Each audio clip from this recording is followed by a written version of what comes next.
نحمده ونصلي على رسوله الكريم أما بعد أعوذ بالله من الشيطان الرجيم بسم الله الرحمن الرحيم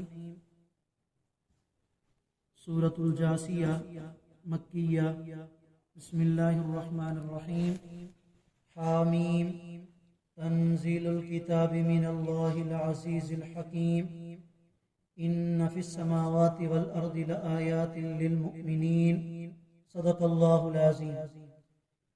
سورۃ الجاثیہ کی ابتدائی 3 آیات کریمہ آپ حضرات کے سامنے تلاوت کی ہیں۔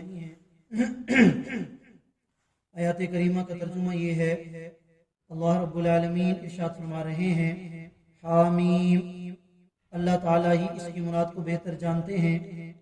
یہ کتاب یعنی قرآن مجید اللہ کی طرف سے اتاری گئی ہے، العزیز جو صاحب اقتدار ہے، الحکیم جو ساری حکمتوں کا مالک ہے۔ یقیناً زمین و آسمان کے اندر البتہ نشانیاں ہیں ان لوگوں کے لیے جو ایمان لانے والے ہیں۔ سورۃ الجاثیہ اس مبارک سورت کی 37 آیت کریمہ ہیں اور 4 رکوع ہیں، اور یہ مبارک سورت بھی حوامیم 7 میں سے ہے، اور اس کا بنیادی مضمون بھی عقیدہ توحید، عقیدہ رسالت اور عقیدہ آخرت پر بحث کرنا ہے۔ اسی کے ساتھ اللہ رب العالمین نے اس مبارک سورت کے اندر 3 باتوں پر زور دیا ہے، جن میں سب سے پہلی بات کہ اس کائنات کے اندر اللہ تعالیٰ کی قدرت کاملہ اور حکمت بالغہ کی بے شمار نشانیاں پھیلی ہوئی ہیں، جن میں اگر کوئی انسان دیانتاً اپنی عقل کو استعمال کر کے غور و فکر کر لے تو اس نتیجے پر پہنچے بنا نہیں رہ سکتا کہ اس کائنات کے نظام کو چلانے میں اللہ تعالیٰ کسی کے محتاج نہیں۔ اگر اس کے باوجود کوئی انسان یہ کہتا ہے کہ اللہ کا کوئی شریک ہے یا وہ اللہ کی عبادت تو کرتا ہے لیکن شریک بنا کے کرتا ہے، تو یہ سراسر ظلم اور زیادتی والی بات ہے اور شرک کرنے والی بات ہے۔ دوسری بات اللہ کریم نے اس مبارک صورت میں یہ بیان فرمائی کہ میرا پیغمبر، ہم نے جو احکامات آپ کو عطا کیے ہیں قرآن کے ذریعے، ان احکامات میں اور جو گزشتہ شریعتوں کو احکامات دیے گئے ان میں قدر اختلاف ہے۔ ان کے احکامات اور آپ کے احکامات کچھ اور ہیں۔ بنیادی طور پر سب ایک بات ہے، لیکن فروعی احکامات کے اندر تھوڑا اختلاف ہے۔ فرمایا کہ میرا پیغمبر اس میں تعجب کی کوئی بات نہیں، حیرانگی کی کوئی بات نہیں، اس لیے کہ یہ احکامات کس نے اتارے ہیں؟ اللہ نے اتارے ہیں۔ ان کی مرضی ہے کہ وہ جس طرح کا حکم دیں، ان کے بندوں کا کام یہ ہے کہ وہ ان پر عمل کریں۔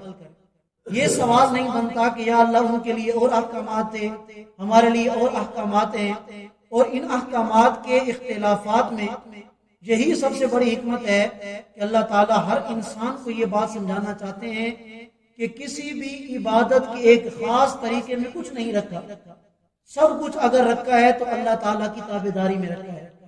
اگر اللہ تعالیٰ نے حضرت آدم علیہ السلام سے لے کر حضرت عیسیٰ علیہ السلام تک جتنے بھی انبیاء علیہ السلام تشریف لائے، اگر ان کی نماز کا طریقہ الگ تھا، قربانی کا طریقہ الگ تھا، روزے رکھنے کا طریقہ الگ تھا، اور ہماری نماز کا طریقہ، روزے کا طریقہ، قربانی کا طریقہ، دوسرے احکامات کا طریقہ الگ ہے، تو یہ تو اللہ تعالیٰ ہمیں بتانا چاہتے ہیں کہ کسی ایک خاص طریقے میں نے کچھ نہیں رکھا، سب کچھ رکھا ہے تو اللہ کے حکم کو ماننے میں رکھا ہے۔